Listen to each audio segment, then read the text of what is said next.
Intelligent, indestructible, and with no humans on board, these sailboats are plotting their own course through the waters of San Francisco Bay. If this guy gets his way, soon there will be hundreds of them, trawling the oceans for data.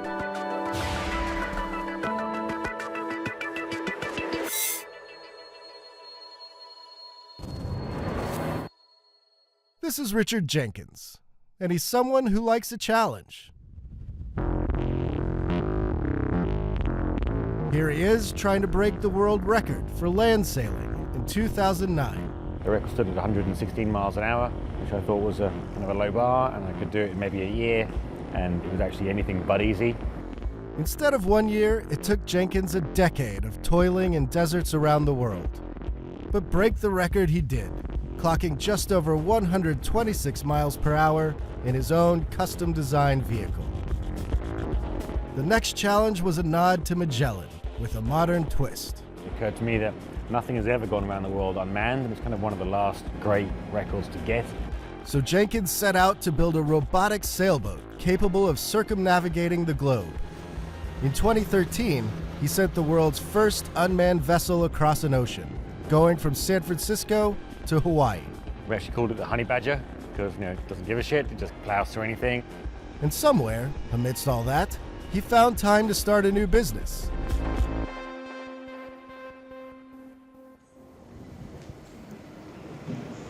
Based in this former aircraft hangar in Alameda, California, Jenkins' company Saildrone has already raised $90 million from investors.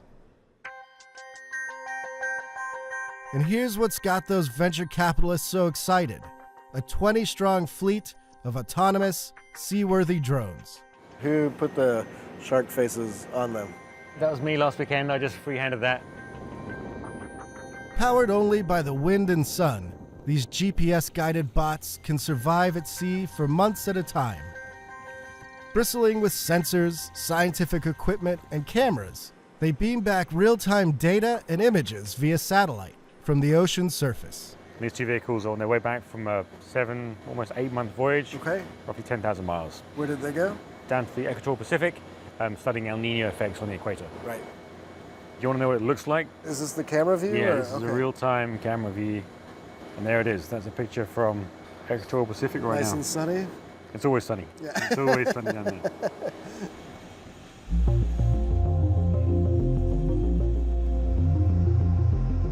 Right now, Saildrone is busy prepping for a new mission. A 2,000-mile round trip to an area of Pacific Ocean known as the White Shark Cafe. Great whites come to this remote spot to hang out for months at a time, and scientists have spent decades wanting to know why. So we're working with Stanford University to take these vehicles and literally follow the sharks to the cafe to understand literally what they're doing there. Is it food? Is it reproduction? No one really knows. The drones are ideal for missions like this. They're much cheaper than large research ships and can collect many different types of data. pH, chlorophyll, humidity, radiation, wind speed, direction, temperature. The list goes on. We measure everything you can possibly measure near the surface of the ocean.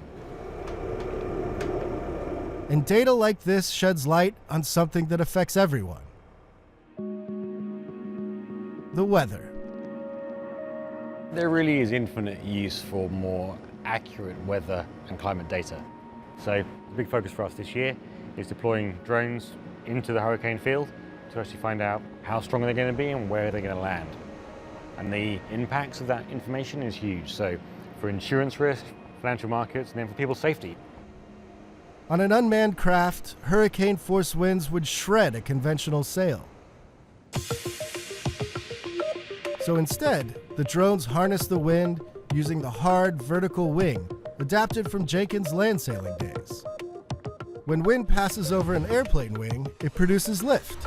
In this case, the wind produces thrust that moves the Saildrone forward.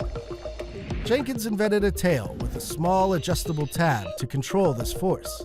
It stops the wing from spinning out of control and lets the robot make snap sailing decisions. Everything about the craft is 100% saltwater proof and submersible.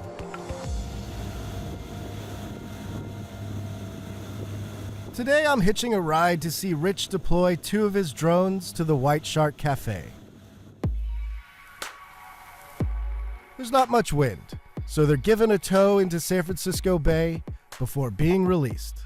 There's enough wind here for now to start sailing. We're just off the city, and this is where we normally let them go. Goodbye, drone. As soon as they're released, they're on full autonomous mode. You guys have gone 200,000 nautical miles without an incident? Yeah, we've had the drones operating for 4 years now, and not a single scratch on the vehicles. And nobody's ever phoned it in as like a UFO or some sailor is like, what the hell are these things doing? No, they behave really predictably and safely around ships. And there are animals that come up and check them out. And Yep. No, we've got some really cool pictures. So there was a spotted fur seal, jumped on for a ride up in the Chukchi Sea, about 65 degrees north, and hung out there for about 6 hours.